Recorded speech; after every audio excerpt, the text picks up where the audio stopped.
Assalamualaikum warahmatullahi wabarakatuh.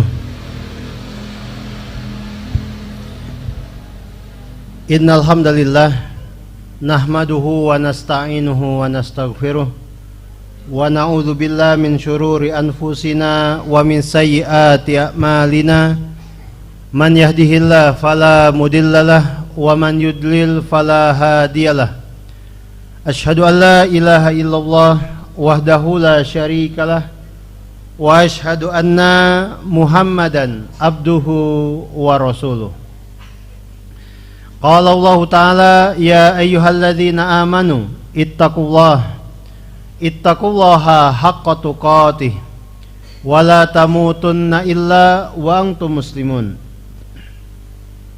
Ya ayyuhan nas ittaqu rabbakum alladzi khalaqakum min nafsin wahidah wa khalaqa minha zawjaha wa batha minhuma rijalan katsiran wa nisaa'a wattaqullaha alladzi tasaaluna bihi wal arham innallaha kana 'alaikum raqiba. Ya ayyuhalladzina amanu ittaqullaha wa qulu qawlan sadida yuslih lakum a'malakum wa yaghfir lakum dzunubakum wa may yuti'illaha wa rasulahu faqad faza fawzan azima. Amma ba'd. Fa inna asdaqal hadithi kalamullah wa khairal huda huda Muhammadin sallallahu alaihi wasallam wa syarrul umuri muhdatsatuha fa inna kulla muhdatsatin bid'ah wa kulla bid'atin dolalah wa kulla dolalatin finnar. Bapak-bapak, ibu-ibu, hadirin jamaah Masjid Baitur Rahman yang dirahmati oleh Allah. Alhamdulillah, segala pujian hanya untuk Allah Subhanahu wa taala. Pada malam hari ini kita dapat kembali berkumpul di sini, di masjid ini, guna melanjutkan pembahasan kita tentang sirah nabawiyah, perjalanan hidup Nabi kita Muhammad sallallahu alaihi wasallam. Dan malam hari ini kita akan masuk ke dalam pembahasan baru, yaitu tentang perang Uhud, perang yang terjadi pada tahun ketiga Hijriah. Ini adalah satu peristiwa besar yang terjadi pada tahun itu. Dan peristiwa ini disampaikan, diterangkan oleh para ulama di kitab-kitab mereka. Karena dalam perang ini ada banyak pelajaran yang bisa kita ambil, ada banyak pelajaran yang bisa kita petik.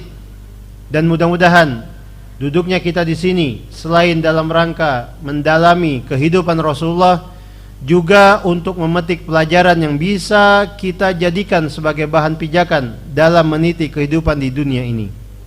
Bapak-bapak, ibu-ibu jamaah yang semoga dirahmati oleh Allah, pada pertemuan terakhir kita telah membahas di sini satu peristiwa tentang pengusiran Yahudi Bani Qainuqa. Jadi peristiwa ini adalah peristiwa pertama kali Rasulullah mengusir orang-orang Yahudi dari kota Madinah. Peristiwa pengusiran Yahudi Bani Qainuqa ini terjadi pada bulan Syawal tahun kedua Hijriah. Sedangkan perang Uhud terjadi pada bulan Syawal tahun ketiga Hijriah. Artinya sebenarnya sebelum terjadi perang Uhud ada beberapa peristiwa yang waktu itu terjadi dalam lembaran sejarah. Peristiwa-peristiwa tersebut mungkin bisa kita sebutkan secara ringkas di sini. Yang pertama, misalnya di akhir tahun kedua Hijriah terjadi peristiwa yang disebut dengan Ghazwatus Sawiq. Ghazwah As-Sawiq. As-Sawiq ini bahasa Arab untuk tepung, bahan pokok untuk mengadon roti atau bahan makanan mereka. Bahan pokok untuk mengadon roti atau makanan mereka, as-sawiq. Kenapa disebut dengan peristiwa Ghazwatus Sawiq? Jadi Abu Sufyan yang waktu itu masih kafir, ketika perang Badar berakhir, orang-orang Quraisy menjadikan Abu Sufyan sebagai pemimpin mereka. Karena seperti yang kita ketahui di perang Badar, tokoh-tokoh Quraisy banyak yang terbunuh. Bahkan dihitung ada sekitar 24 orang tokoh dan sepuh Quraisy yang terbunuh di medan Badar. Sehingga tidak tersisa dari kalangan pemimpin-pemimpin Quraisy waktu itu yang patut untuk memimpin Quraisy kecuali Abu Sufyan. Abu Sufyan sebagai salah satu tokoh waktu itu bernazar tidak akan mandi junub sampai bisa memberikan sesuatu sebagai pembalasan atas kekalahan di Badar. Bersumpah, bernazar untuk melakukan sesuatu sebagai pembalasan atas kekalahan mereka di Badar. Di sini disebutkan oleh Al-Mubarakfuri, penulis kitab Ar-Rahiqul Mahtum, wa qad kana nadhara wa kana qad nadhara alla yamussa ra'sahu ma'an alla yamussa ra'sahu ma'an min janabah hatta yagzuwa Muhammadan.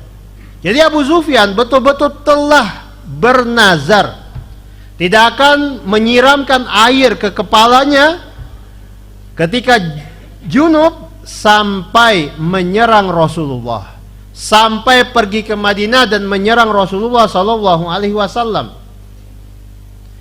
Bapak-bapak, ibu-ibu, jamaah sekalian, di sini kita dapati fakta bahwa yang namanya junub atau mandi junub ini adalah salah satu yang sudah dikenal oleh bangsa Arab sejak zaman jahiliyah dulu.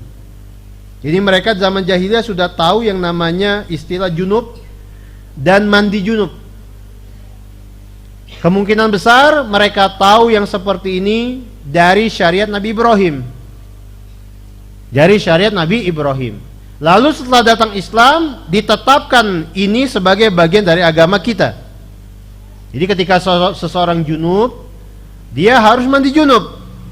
Dia harus mandi junub atau mandi besar. Nah, jadi mereka orang-orang jahiliyah zaman dahulu, mereka orang-orang kafir, mereka sudah mengenai namanya istilah junub dan mandi junub. Dan tadi sudah kita sebutkan kemungkinan besar karena mereka dapati di syariat Nabi Ibrahim.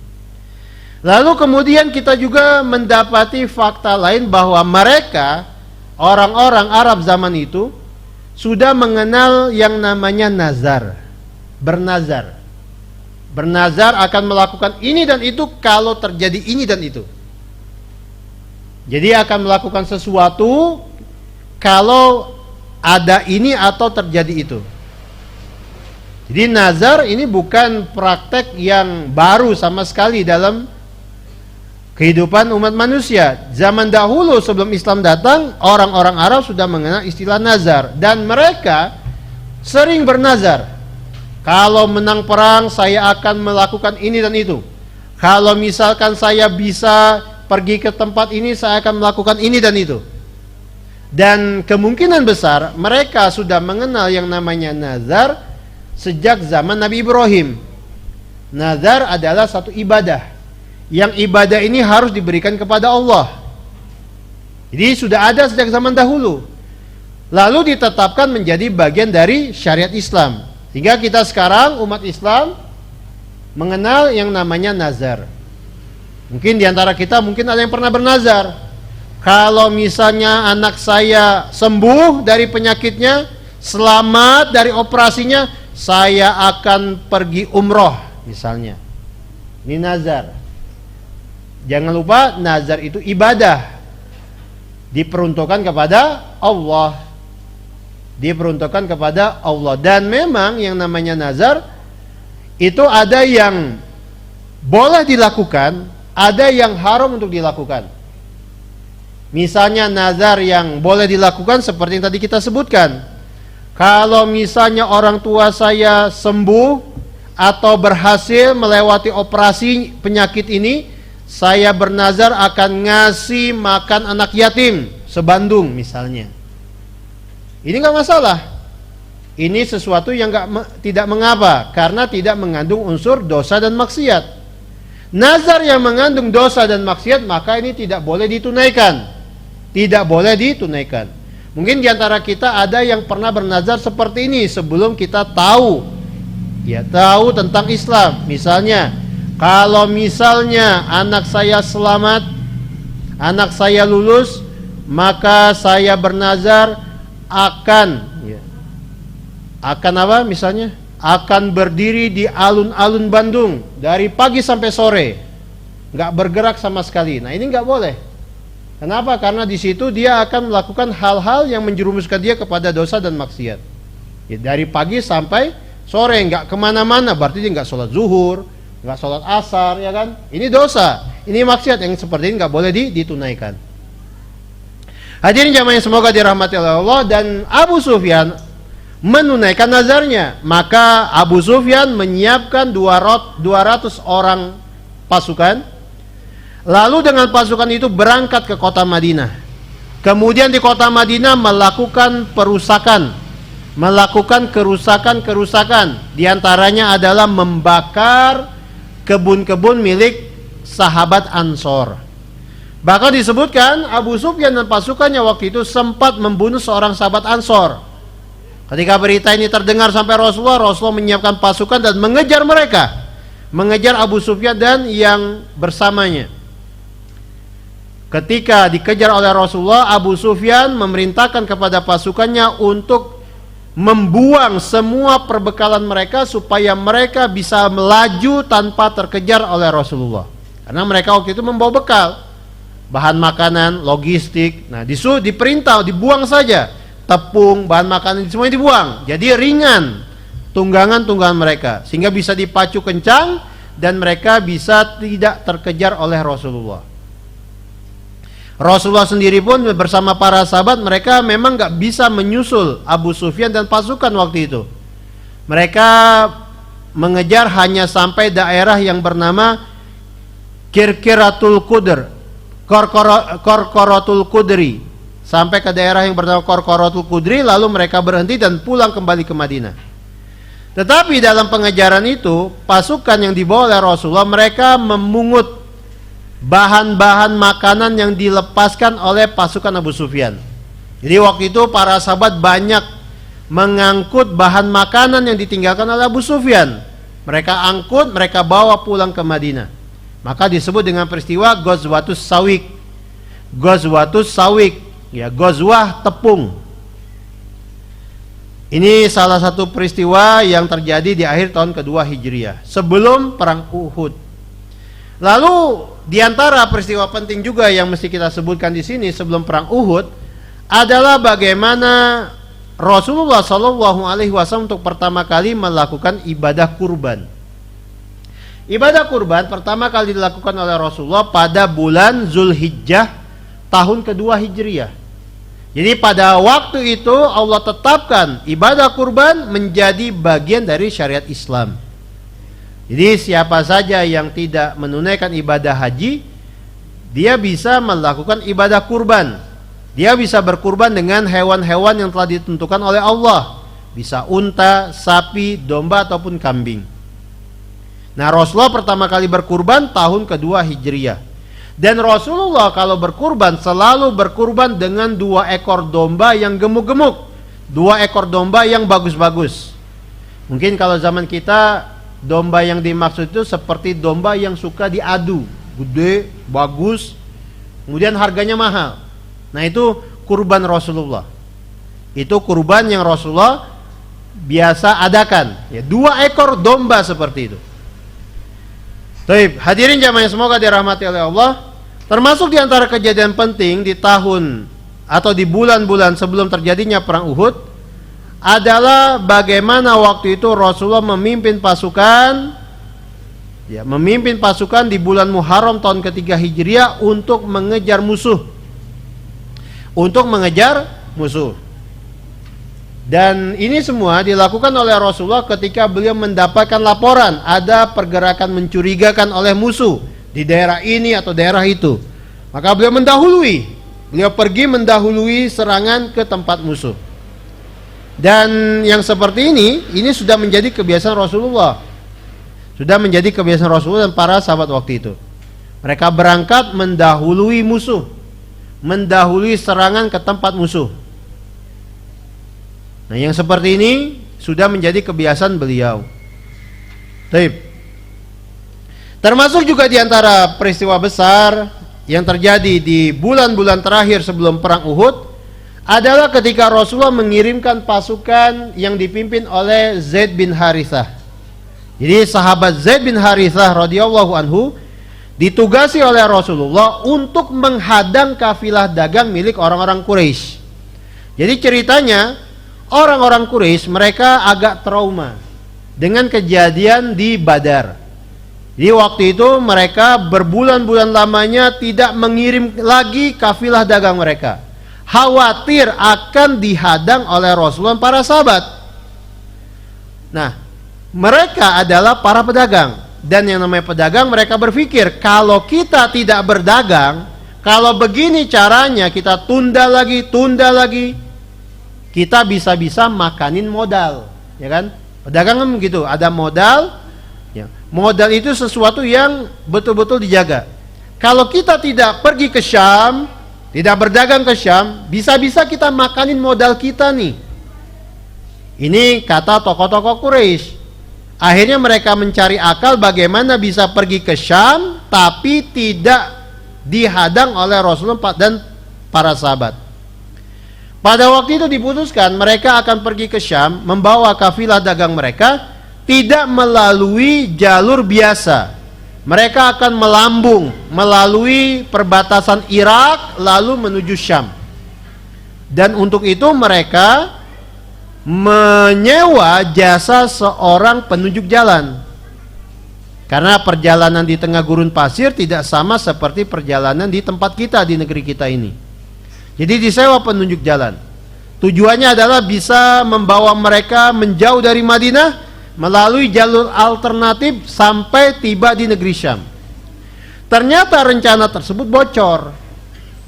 Akhirnya rencana tersebut sampai kepada Rasulullah. Rasulullah pun menyiapkan pasukan lalu menugasi Zaid untuk memimpin pasukan ini. Misi mereka menghadang kafilah dagang Quraisy yang waktu itu berangkat menuju Syam melalui perbatasan Irak. Maka berangkatlah pasukan ini dan kemudian berhasil menunaikan misi mereka. Di bulan Jumadal Akhir tahun ketiga Hijriah, mereka berhasil menghadang kafilah dagang dan merebut barang-barang milik orang-orang kafir Quraisy. Disebutkan oleh Al-Mubarakfuri, tidak ada keberhasilan yang lebih sukses, tidak ada misi yang lebih sukses pada waktu itu kecuali pasukan ini, pasukan yang dipimpin oleh Zaid bin Harithah. Hadirin jamaah yang semoga dirahmati oleh Allah. Nah, ini beberapa peristiwa penting sebelum terjadinya perang Uhud. Perang Uhud sendiri tadi sudah kita sebutkan di awal adalah kejadian besar, peristiwa besar di tahun ketiga Hijriah.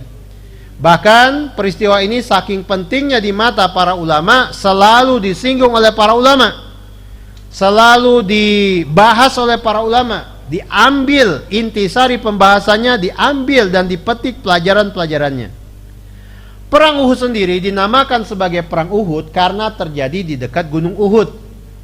Jadi zaman dahulu, di zaman Rasulullah yang namanya kota Madinah itu tidak sebesar seperti sekarang ini. Kota Madinah di zaman Rasulullah itu bagian utaranya itu gunung Uhud. Bagian utaranya itu gunung Uhud. Jadi siapapun yang pengen pergi ke Syam, dia pasti melewati gunung Uhud. Atau sebaliknya, siapapun dari mereka yang pulang dari Syam, mereka pasti masuk kota Madinah melewati gunung Uhud. Jadi mungkin kalau bahasa kitanya gunung Uhud itu sudah kayak Tugu Selamat Datang. Sudah kayak apa namanya itu? Kalau kita kan suka ada ini. Kalau kita masuk kota Bandung kan suka ada selamat datang di Bandung kayak gitu. Model Gapura atau Tugu kan, sebagian kota itu pakai Tugu atau pakai banner atau semacam itulah. Jadi siapapun yang mau masuk kota Madinah atau keluar kota Madinah pasti lewat Uhud. Pasti lewat Gunung Uhud, dan Gunung Uhud terletak di sebelah utara. Satu-satunya akses paling mudah untuk pergi atau datang ke kota Madinah kalau kita menaiki hewan tunggangan itu dari arah utara. Karena kota Madinah sebelah timurnya, sebelah selatannya, dan sebelah baratnya dikelilingi oleh pegunungan, dikelilingi oleh bukit-bukit batu. Jadi nggak mungkin atau nggak mudah bagi hewan tunggangan untuk masuk kota Madinah dari timur, selatan atau barat. Mereka harus lewat utara yang lebih lega, lebih nyaman bagi hewan-hewan tunggangan mereka. Jadi mudah-mudahan bisa kita bayangkan bagaimana waktu itu Gunung Uhud posisinya di mana.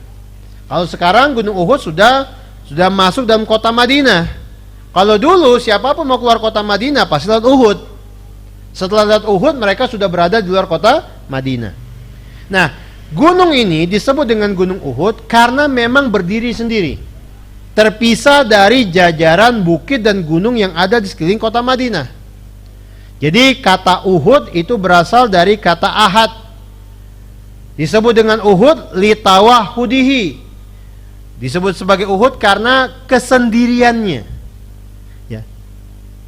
Karena berdiri sendirinya gunung ini dari yang lainnya. Dan memang Gunung Uhud ini memiliki panjang sekitar 8 km. Jadi memanjang dari arah timur ke utara kota Madinah. Menjadi kalau dilihat dari atas kayak sesuatu yang memalangi kota Madinah di sebelah utara. Panjangnya 8 km. Sementara lebarnya itu sekitar 3 sampai 4 km.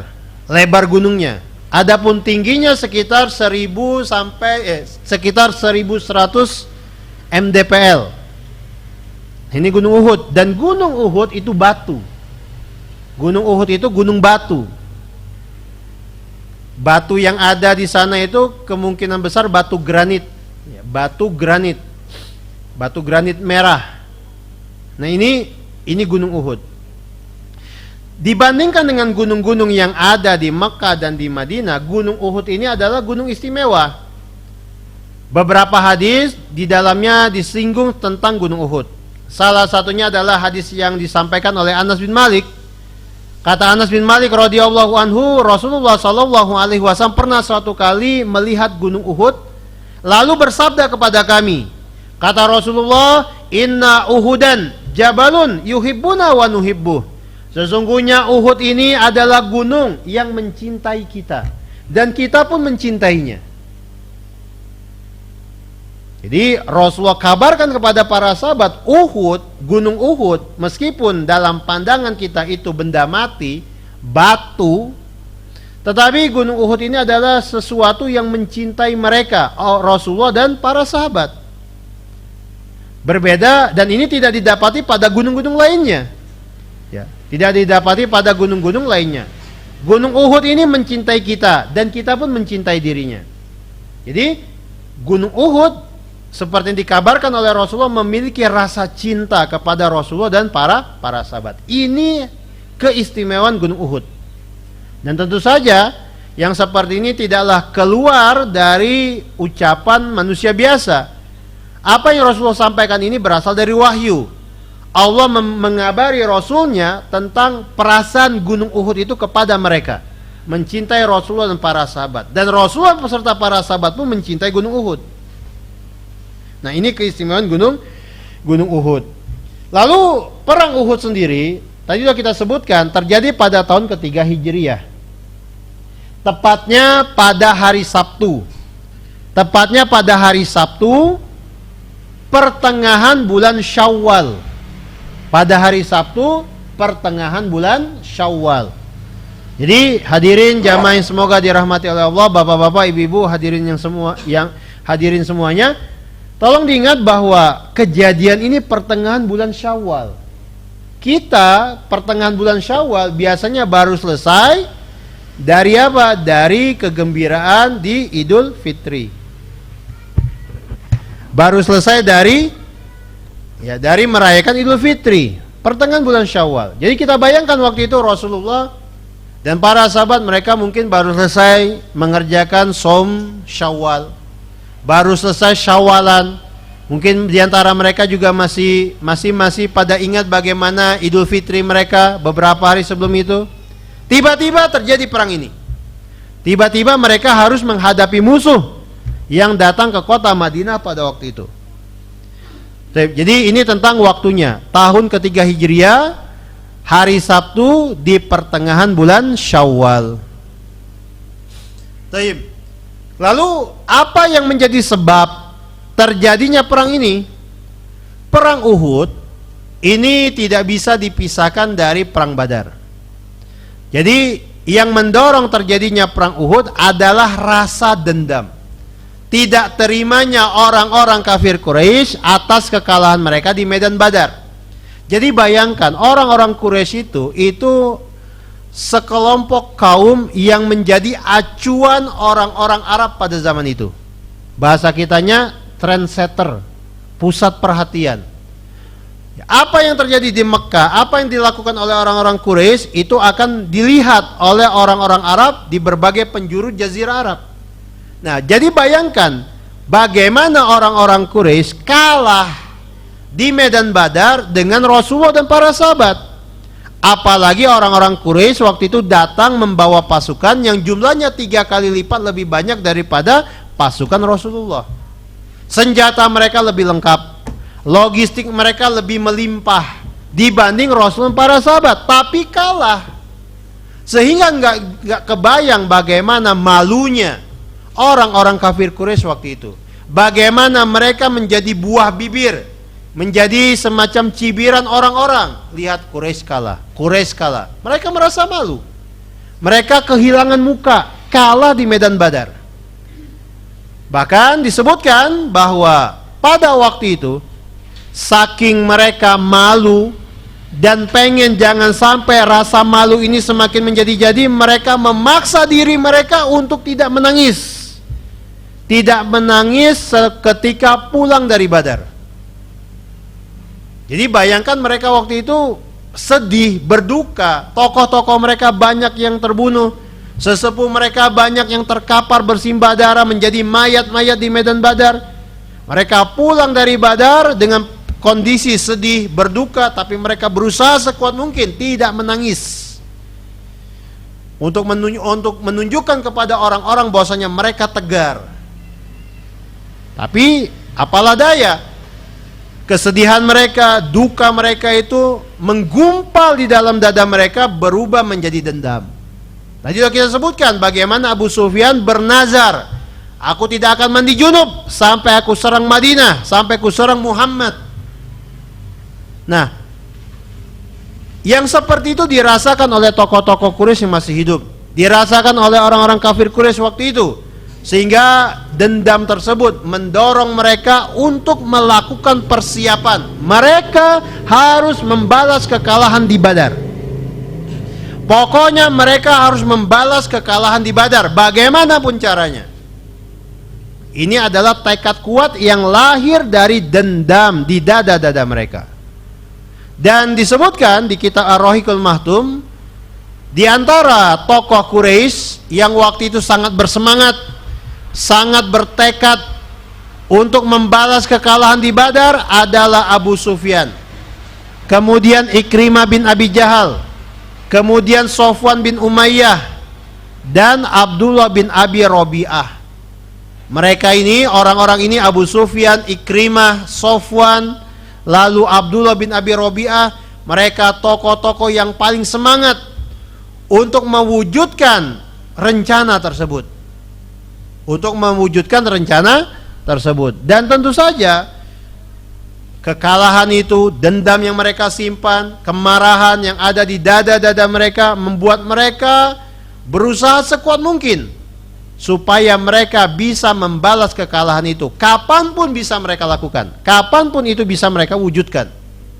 Maka pada waktu itu Abu Sufyan sebagai tokoh yang kemudian ditunjuk menjadi pemimpin Quraisy, pada waktu itu mencoba meyakinkan penduduk Mekah yang memiliki harta, yang memiliki simpanan barang-barang dagangan, untuk membantu mereka memodali usaha tersebut. Jadi pada waktu itu kata Abu Sufyan kepada masyarakat Mekah, kepada para pedagang Mekah, inna Muhammadan qad watarakum, sungguh Muhammad telah merendahkan kalian, telah menghina kalian. Wa qatala khiyarakum, Muhammad telah membunuh orang-orang terbaik kalian, maksudnya para tokoh, para sesepuh. Fa'inuna bihadzal mal ala harbihi, maka bantulah kami. Kami di sini maksudnya tokoh-tokoh Quraisy, bantulah kami dengan harta ini, maksudnya harta hasil dagang mereka untuk memerangi Muhammad. Bantu kami dengan harta ini untuk membalas kepada Muhammad. La'allana an nudrika minhu sa'rona biman asaba minna. Mudah-mudahan, ya, mudah-mudahan kita bisa mendapatkan sesuatu untuk membalas kekalahan kita di medan Badar, membalas apa yang menimpa kita di medan Badar. Ternyata pada waktu itu orang-orang Mekah, pedagang-pedagang Mekah, mereka bersedia, mereka menyumbangkan harta mereka sebagai modal awal untuk persiapan menyerang Madinah. Maka pada waktu itu untuk modal awal saja terkumpul harta sebanyak 50.000 dinar. 50.000 dinar dan 1.000 ekor unta. Ini modal yang gak kecil, ini modal yang besar. 50.000 dinar dan 1.000 ekor unta. Ini modal awalnya. Ini modal awalnya yang mereka miliki waktu itu. Maka sejak bulan Syawal itu mereka bergerak. Sejak bulan Syawal tahun kedua Hijriah mereka bergerak, merekrut orang, mengajak manusia, mengumpulkan massa untuk nantinya menyerang Madinah. Lalu tokoh-tokoh Quraisy juga meminta kepada salah satu penyair terkenal mereka. Ada seorang penyair namanya Abu Azza. Abu Azza atau Abu Izzah. Ini seorang tokoh penyair yang sering melantunkan syair-syair untuk memotivasi manusia. Diminta untuk pergi ke daerah ini, pergi ke kabilah ini, kabilah itu, mengajak mereka untuk bersama-sama bergerak, bersatu, ya, bahu-membahu menyerang Madinah. Menyerang Madinah, menyerang Rasulullah, para sahabat. Dan inilah persiapan mereka dari bulan Syawal tahun kedua Hijriah. Sehingga kalau kita lihat bagaimana kejadian perang Uhud di bulan Syawal tahun ketiga Hijriah, persiapan yang dilakukan oleh tokoh-tokoh kafir Quraisy itu berlangsung selama 1 tahun. Bahkan kita katakan tidak ada persiapan perang yang lebih matang daripada persiapan orang-orang Quraisy untuk berperang di medan Uhud. Baik, kita break dulu, kita sholat isya. Setelah sholat isya kita lanjutkan kembali. Alhamdulillah, wassalatu wassalamu ala rasulillah. Assalamualaikum warahmatullahi wabarakatuh. Alhamdulillah, hamdan katsiran tayyiban mubarakan fi kama yuhibbu rabbuna wa yarda. Asyhadu an la ilaha illallah wahdahu la syarikalah wa ashhadu anna Muhammadan abduhu wa rasuluh. Allahumma salli ala Muhammad wa ala ali Muhammad kama sallaita ala Ibrahim wa ala ali Ibrahim innaka Hamidum Majid. Allahumma barik ala Muhammad wa ala ali Muhammad kama barakta ala Ibrahim wa ala ali Ibrahim innaka Hamidum Majid. Kita teruskan lagi pembahasan kita tentang perang Uhud. Tadi sebelum sholat isya telah kita sampaikan di sini bagaimana sebab yang mendorong terjadinya perang Uhud, dan kemudian bagaimana usaha dilakukan oleh tokoh-tokoh Quraisy untuk menggalang dana dan menggalang kekuatan supaya mereka bisa membalas kekalahan di perang Badar. Hadirin jamaah yang semoga dirahmati oleh Allah, apa yang tadi kita sampaikan bahwa orang-orang Quraisy, musyrikin Quraisy, mereka mengumpulkan dana lalu mengadakan persiapan selama 1 tahun lamanya. Dan ini adalah persiapan yang begitu matang. Mereka merekrut orang-orang, mengajak kabilah-kabilah yang ada di sekitar Mekah, mengajak sekutu-sekutu Quraisy untuk turut serta bersama mereka menyerang Madinah. Meskipun tentu saja kabilah-kabilah yang diajak itu belum tentu ada permasalahan dengan Rasulullah. Tidak ada permasalahan dengan kaum muslimin di Madinah. Tetapi karena mereka diajak, mereka pun bergabung.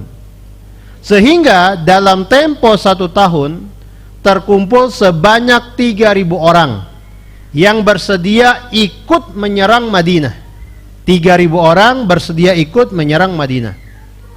Tidak sampai di situ. Abu Sufyan sebagai pemimpin mereka waktu itu menilai dan memandang bahwa mereka kali ini perlu merekrut juga kaum wanita untuk dibawa serta dalam pasukan menuju Madinah. Kaum wanita ini mereka nanti akan ditugasi untuk menyemangati, membakar ya semangat para pasukan, para anggota pasukan.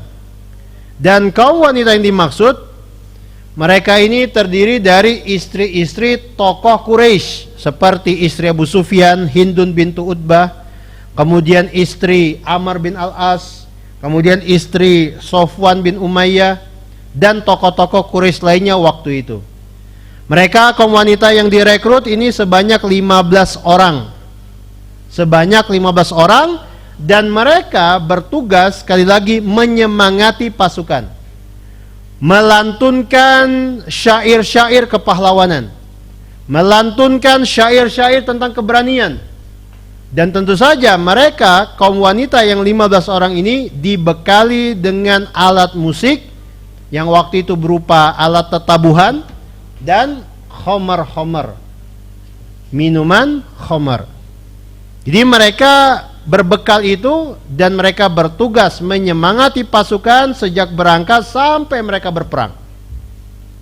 Dan tentu saja syair-syair yang mereka lantunkan bukan hanya tentang syair-syair kepahlawanan yang membuat semangat para pendengarnya, bukan hanya syair-syair tentang keberanian, tetapi juga mereka melantunkan syair-syair tentang hinanya lari dari medan perang, hinanya menghindar dari musuh. Ini mereka kalau bahasa kita sekarang seperti kelompok supporter. Jadi tugas mereka menabuh rebana, menabuh alat-alat tetabuhan, menyemangati pasukan, melantunkan syair-syair di tengah-tengah pasukan ketika hendak berperang. Dan mereka tentu saja menuangkan homer-homer untuk tokoh-tokoh mereka, untuk pemuka-pemuka pasukan. Nah, kali ini tentu saja berbeda dengan pasukan yang dibawa ke medan Badar. Artinya sekali lagi pasukan yang sekarang ini lebih matang persiapannya, lebih lengkap apa yang mereka miliki. Pada waktu itu dari 3.000 orang pasukan yang dibawa, yang disiapkan, 200 di antara mereka adalah pasukan berkuda, dipimpin oleh Khalid ibn al-Walid. Waktu itu Khalid bin al-Walid belum masuk Islam. Kemudian wakil Khalid adalah Ikrimah bin Abi Jahal. Kemudian di dalam pasukan itu ada sebanyak 100 orang pasukan pemanah. Mereka dipimpin oleh Abdullah bin Abi Robi'ah. Kemudian juga di dalam pasukan itu ada barisan yang bertugas sebagai pasukan pejalan kaki, dan ini mungkin lebih banyak daripada yang lainnya. Pasukan pejalan kaki ini dipimpin oleh Sofwan bin Umayyah. Sedangkan pemimpin tertinggi mereka adalah Abu Sufyan yang waktu itu belum masuk Islam. Kemudian dari 3.000 orang pasukan ini, sebanyak 700 orang berangkat perang dengan membawa baju besi. Karena tidak setiap orang yang berperang itu punya baju besi. Tidak setiap orang bisa membeli baju besi. Dan memang yang namanya baju besi pada zaman itu hitungannya cukup mahal. Seperti yang pernah kita sampaikan mungkin di sini, Ali bin Abi Thalib, beliau untuk menikahi Fatimah putri Rasulullah, modalnya itu dari menjual baju besi. Karena Ali punya baju besi, dijual, dibeli oleh Utsman bin Affan. Nah, hasil jual baju besi itu dipakai oleh Ali untuk menikahi Fatimah. Untuk beli ini, beli itu, untuk mahar. Artinya baju besi di zaman itu adalah barang atau properti yang cukup mahal, yang mungkin nilainya zaman sekarang itu jutaan rupiah, bisa dipakai modal untuk menikah, ya kan? Jadi tidak setiap orang punya baju besi, hanya orang-orang tertentu. Pada waktu itu di tengah-tengah pasukan Quraisy ada sebanyak 700 orang menggunakan baju besi, dan ini lumayan banyak jika dibandingkan dengan pasukan kaum muslimin nanti. Nah, mereka yang berjumlah 3.000 orang ini setelah siap, mereka kemudian dipimpin oleh Abu Sufyan berangkat dari Mekah menuju Madinah. Tujuan mereka satu, menyerang Madinah, membunuh Rasulullah, membunuh Abu Bakar, membunuh Umar, dan beberapa sahabat utama lainnya. Ini target mereka. Jadi pergi ke Madinah, kemudian menyerang Madinah, menyerang kaum muslimin, lalu target utama mereka membunuh Rasulullah, Abu Bakar, dan Umar. Mereka berangkat, dan perjalanan dari Mekah ke Madinah itu menempuh jarak sekitar 500 km. Kalau perjalanan biasa itu sekitar 5-6 hari. Jadi kalau normal, jalan normal, atau naik hewan tunggangan normal, jalannya normal sekitar 5-6 hari. 5-6 hari. Berangkat mereka. Ketika orang-orang Quraisy ini berangkat, pada waktu itu semua yang terjadi, semua persiapan dilaporkan oleh Abbas, dituliskan oleh Abbas dalam sepucuk surat. Lalu Abbas, paman Rasulullah ini waktu itu masih kafir, menyewa seorang laki-laki dari Bani Ghifar. Menyewa seorang laki-laki dari Bani Ghifar untuk membawa surat itu kepada Rasulullah yang ada di Madinah, dan harus sampai selama 3 hari. Harus sampai di Madinah selama 3 hari, mendahului kedatangan pasukan musyrikin Quraisy.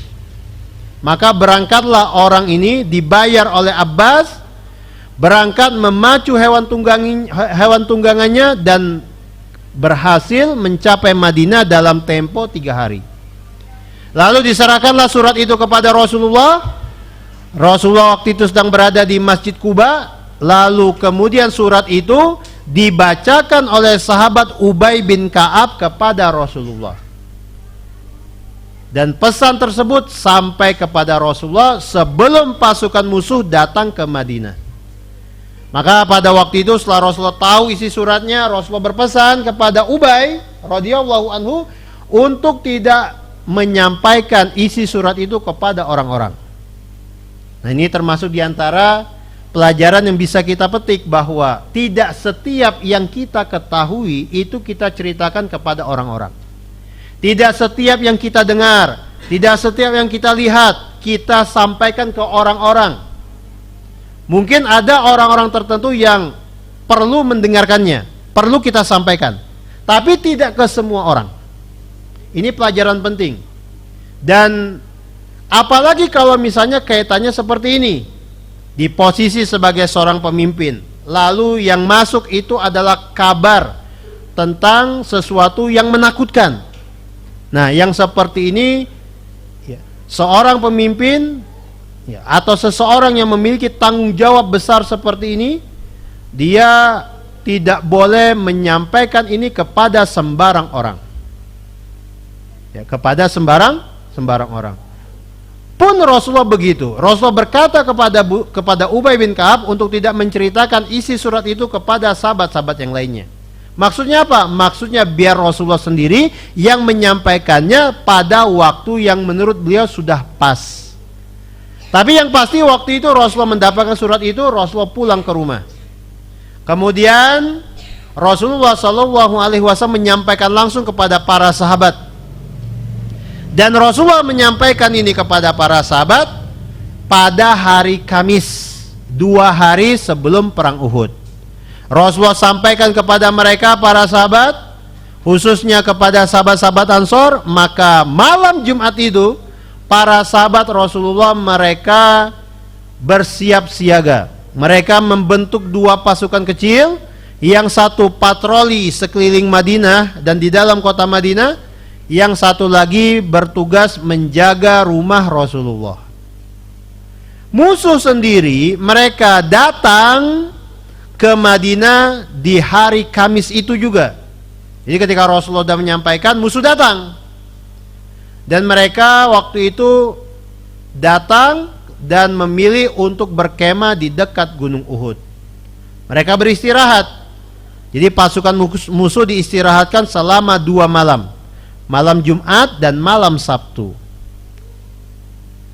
Sampai di Madinah pada hari Kamis, mereka kemudian istirahat 2 hari sebelum kemudian berperang di hari Sabtu. Rasulullah sendiri mendapatkan laporan dari sahabat beliau bahwa pasukan musuh sudah tiba. Sudah tiba di dekat Gunung Uhud. Berarti di sebelah utara kota Madinah.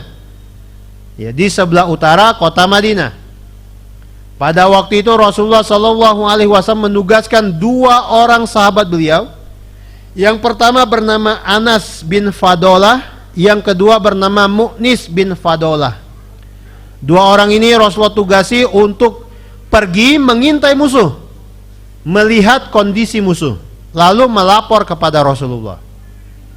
Setelah 2 sahabat ini datang melapor kepada Rasulullah, Rasulullah kemudian utus seorang sahabat beliau yang bernama Al-Hubab bin Al-Munzir.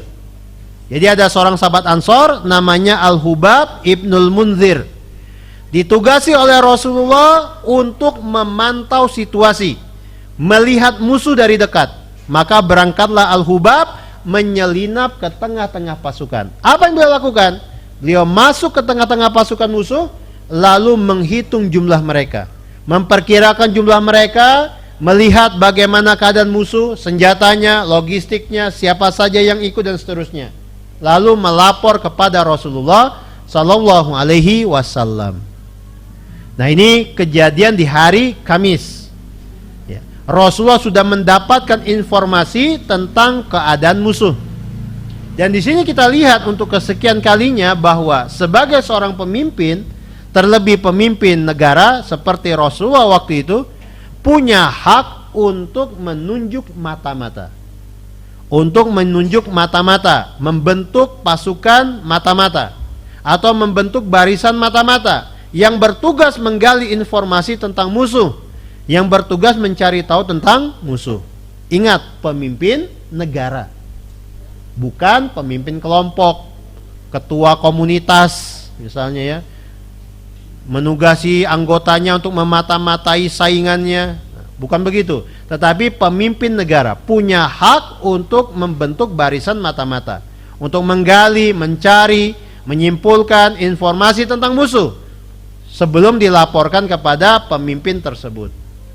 Rasulullah sendiri di malam Jumat itu, kan tadi hari Kamis, lalu malamnya, malam Jumat, Rasulullah SAW bermimpi. Kata Rasulullah tentang mimpi tersebut, "Inni qad ra'aitu wallahi khairan, ra'aitu baqaran tusbahu, wa ra'aitu fi dzubabin saifi, wa ra'aitu fi dzubabi saifi Salman, wa ra'aitu anni adkhaltu yadi fi dir'in hasinatin." Jadi di malam Jumat itu Rasulullah bermimpi. Dan ingat, mimpi seorang nabi adalah wahyu. Mimpi seorang rasul adalah wahyu. Jadi kata Rasulullah, "Sungguh aku telah bermimpi. Demi Allah, mimpi tersebut mimpi yang bagus, mimpi yang baik isinya. Aku melihat dalam mimpiku ada seekor sapi disembelih. Aku melihat dalam mimpiku itu bilah pedangku, bagian tajam pedangku itu rompal. Rompal itu bergerigi, ya, karena dihantam ke benda tajam lainnya. Rompal. Dan aku juga melihat dalam mimpiku itu, aku memasukkan tanganku ke kantong baju besiku yang sangat kokoh. Kumasukkan tanganku ke dalam baju besiku yang sangat kokoh." Nah, ini mimpi Rasulullah di malam Jumat. Keesokan Jumatnya di pagi hari Rasulullah mengumpulkan para sahabat, mengajak mereka musyawarah. Nah, bapak-bapak, ibu-ibu, jamaah sekalian, perlu diketahui bahwa yang namanya musyawarah ini diantara ciri orang-orang beriman. Orang-orang beriman itu mereka ketika memiliki permasalahan, mendapatkan permasalahan bersama yang tidak ada wahyu, tidak ada dalil atau nas yang menyinggung secara khusus tentang itu, maka mereka bermusyawarah memecahkan permasalahan bersama. Ini diantara ciri orang-orang beriman. Rasul mengumpulkan para sahabat untuk mengajak musyawarah mereka. Sebelum bermusyawarah, Rasulullah menyampaikan isi mimpi beliau yang tadi kita ceritakan. Pada waktu itu para sahabat bertanya kepada Rasulullah, "Ya Rasulullah, wahai Rasulullah, madza awal taru'yak?" Apa tafsirmu terhadap mimpimu itu? Pada waktu itu Rasulullah bersabda tentang tafsiran mimpi tersebut. Fa'amal baqaru, adapun sapi, seekor sapi yang kulihat dalam mimpiku, fahiya nasun min ashabi yuktalun. Adapun seekor sapi, maka itu adalah sekelompok orang dari kalangan sahabatku, mereka ada yang terbunuh. Dan ingat, terbunuh dalam medan perang, terbunuh dalam perang membela Allah adalah syahid. Ini adalah yang dicari oleh para sahabat. Para sahabat mereka berangkat perang untuk mencari mati syahid. Karena mati syahid adalah jalan pintas menuju surga. Orang-orang yang terbunuh syahid di medan perang, mereka tidak akan mendapatkan yang namanya pertanyaan di dalam kubur. Beda dengan manusia selain mereka. Ya kayak kita misalnya, kita ketika meninggal dunia masuk ke liang lahat, kita pindah alam ke alam barzah, kita akan didatangi dua malaikat yang bertanya tentang man rabbuk, siapa Tuhanmu, siapa Robmu, siapa orang yang diutus ke tengah-tengahmu membawa agama, apa agamamu, dan seterusnya. Kita akan ditanya oleh para malaikat dengan pertanyaan-pertanyaan tersebut. 3 pertanyaan ini. Dan 3 pertanyaan ini, meskipun di waktu kita hidup kita mudah menjawabnya, tetapi di alam kubur nanti pertanyaan tersebut kita menjawabnya sesuai dengan keadaan kita terkait 3 hal tersebut. Apakah kita memberikan perhatian penuh, mengerahkan tenaga, mengerahkan daya upaya untuk mengenal Allah, untuk mencari tahu tentang Allah, tentang agama Allah, tentang orang yang Allah utus ke tengah-tengah kita. Jadi siapapun kita, kemampuan atau kondisi kita di dunia ini terkait 3 hal itu menentukan apakah kita bisa menjawabnya ataukah tidak. Jadi apa yang kita lakukan sekarang di dunia itu menentukan kita nanti bisa menjawabnya atau tidak. 3 pertanyaan tadi. Man rabbuk, wa ma dinuk, siapa Robmu, apa agamamu, dan siapa orang yang Allah utus ke tengah-tengah dirimu. Allah, Rob, kemudian Islam, agama, kemudian Rasulullah sebagai utusan Allah. 3 hal ini ya, ketika kita mengerahkan daya, upaya, pikiran, tenaga, biaya untuk mencari tahu ya, atau mengenal 3 hal ini, melakukan sesuatu yang terkait 3 hal ini, maka itu menentukan kita di dalam kubur menjawab 3 pertanyaan tersebut. Nah, beda dengan orang-orang terbunuh syahid di medan perang. Mereka nggak mendapatkan ujian kayak begitu lagi. Mereka sudah selesai.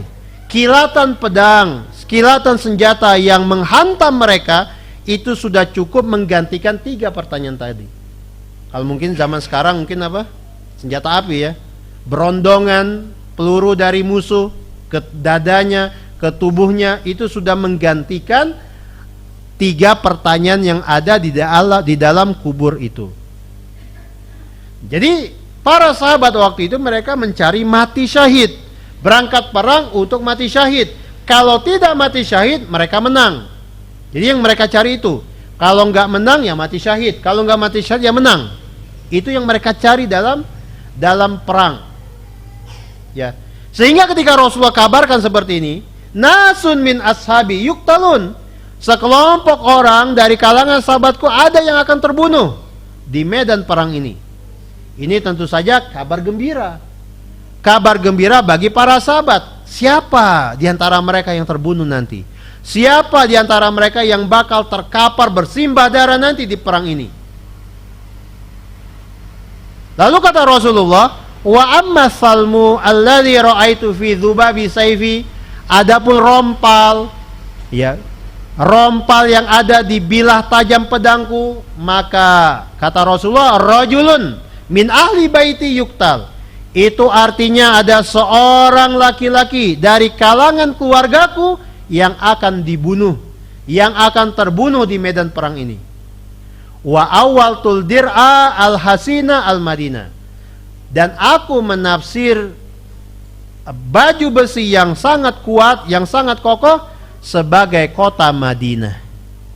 Nah, ini tafsiran dari Rasulullah Shallallahu Alaihi Wasallam atas mimpi beliau itu. Baik, hadirin jamaah yang semoga dirahmati oleh Allah. Nah, ini yang terkait dengan mimpi Rasulullah. Setelah itu beliau kemudian memulai musyawarah dengan sahabat-sahabat beliau. Dan yang mereka bahas dalam musyawarah itu adalah apakah mereka sekarang keluar dari kota Madinah menyongsong musuh, keluar dari kota Madinah menyongsong musuh. Jadi ketemu di mana saja musuh, di sana mereka berperang. Mau di dekat Gunung Uhud, mereka ketemu musuh, mereka perang. Atau mau di perbatasan kota Madinah ketemu musuh, mereka perang. Atau misalnya musuh sudah gerak, pokoknya di mana saja ketemu sama musuh, mereka berperang. Apakah itu? Atau kita menunggu dalam kota Madinah, membiarkan musuh masuk ke dalam kota Madinah?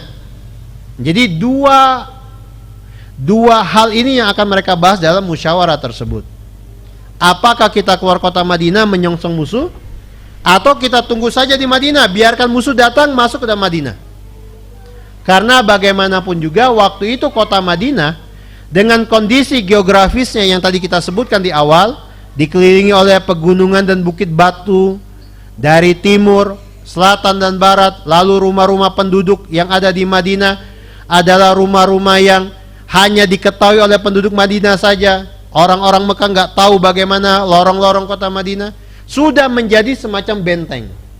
Jadi Madinah waktu itu sudah menjadi semacam benteng yang tertutup timur, selatan dan baratnya. Dan kalau pasukan musuh masuk ke dalam kota Madinah, tentu saja mereka akan asing. Karena yang lebih tahu tentang kota Madinah adalah penduduk Madinah. Yang tahu satu tempat, yang tahu satu kota, itu penduduk kota itu.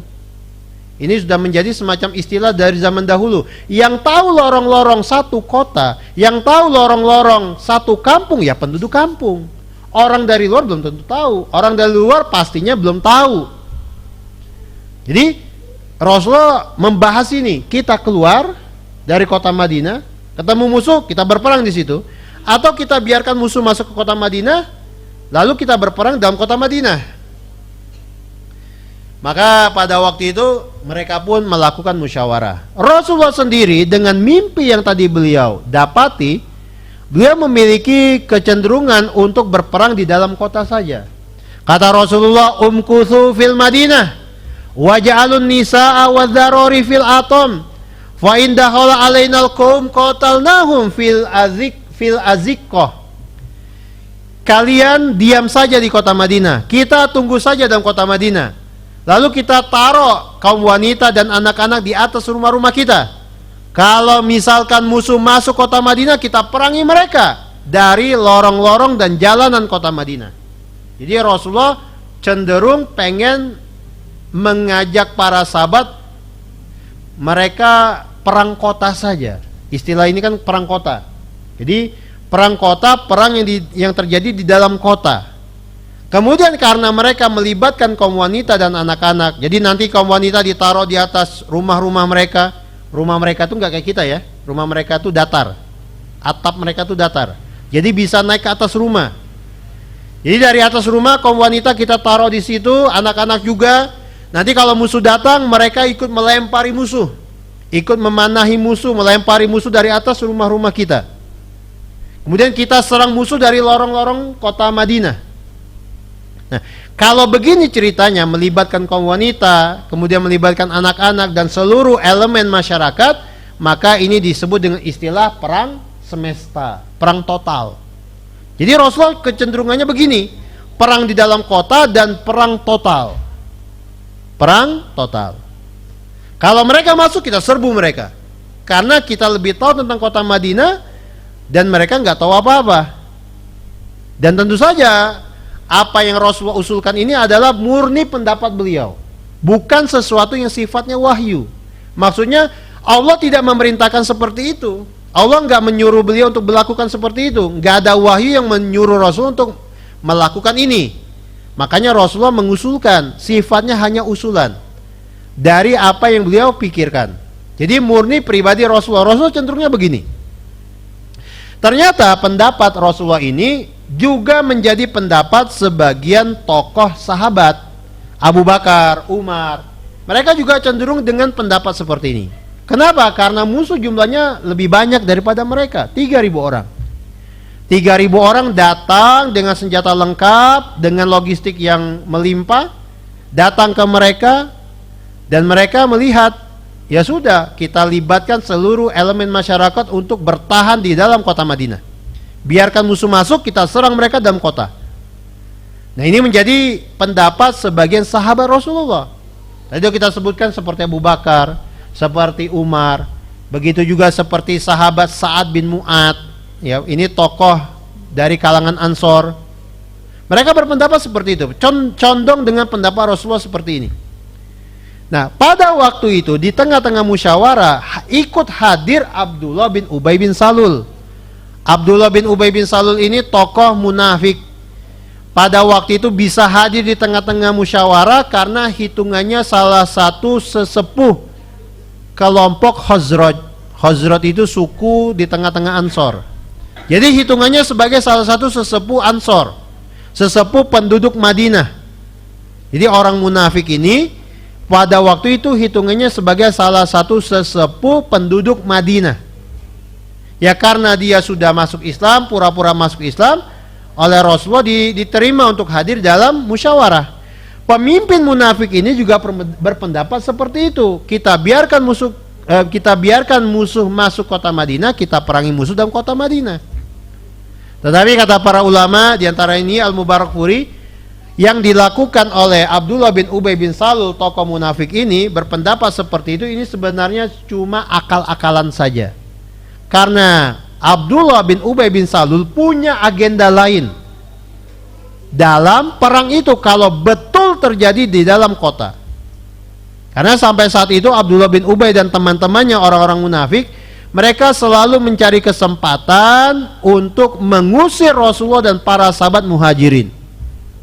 Karena mereka ini, terutama Abdullah bin Ubay bin Salul, mereka ini adalah barisan sakit hati.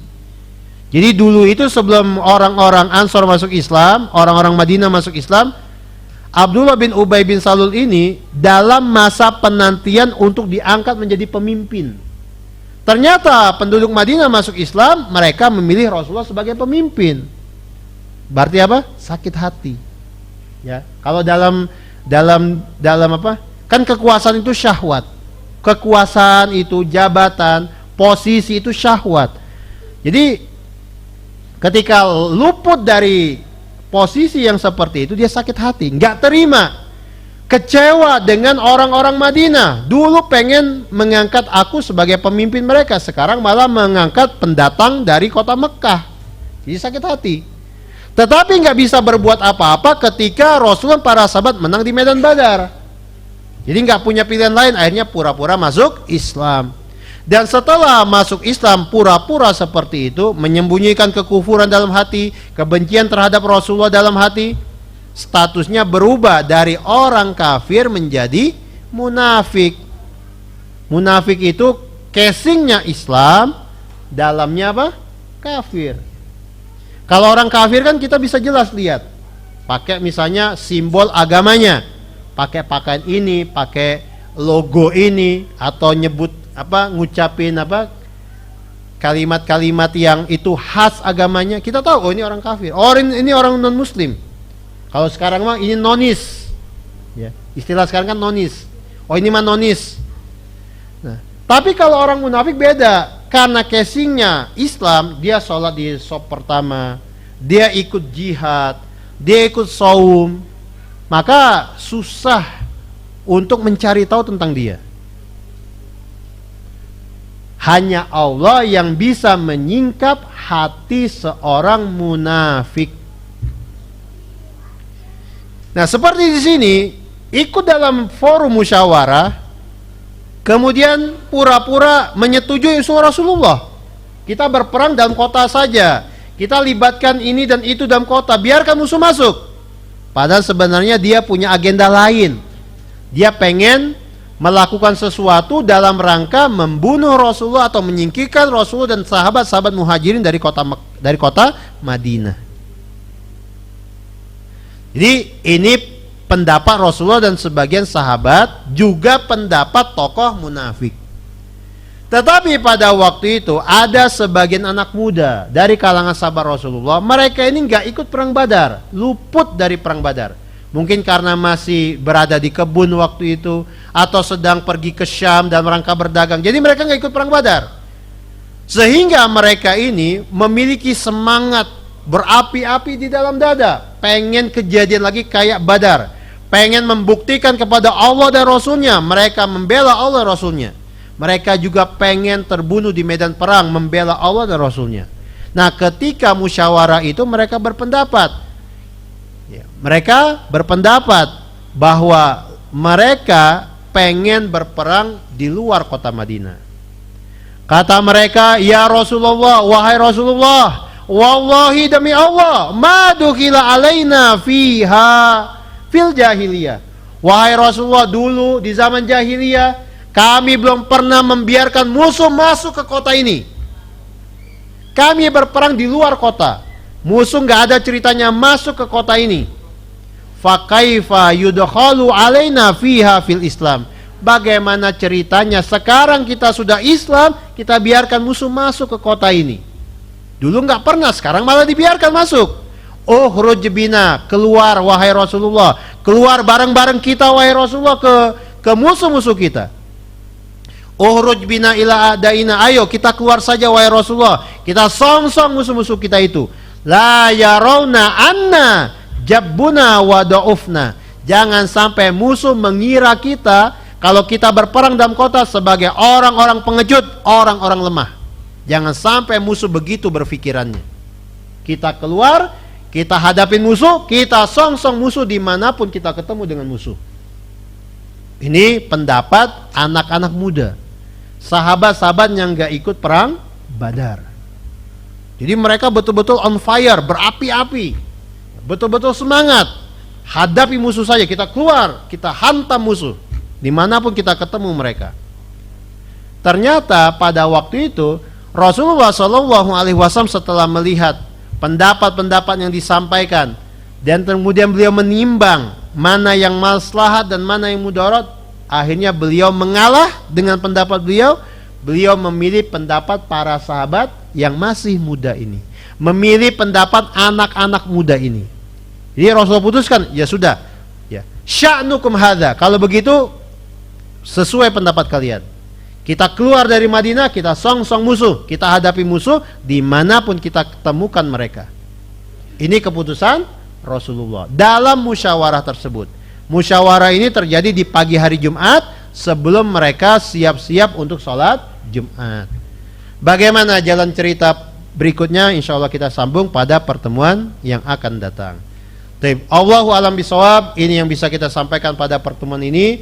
Mudah-mudahan bermanfaat dan semoga apa yang tadi kita sampaikan, apa yang kita lakukan dari ba'da maghrib tadi terhitung di sisi Allah sebagai satu amal ibadah, terhitung sebagai salah satu penambah berat timbangan pahala kita di hari kiamat nanti. Amin ya rabbal alamin. Subhanakallahumma wa bihamdika asyhadu an la ilaha illa anta astaghfiruka wa atubu ilaik. Alhamdulillah wassalatu wassalamu ala Rasulillah. Assalamualaikum warahmatullahi wabarakatuh.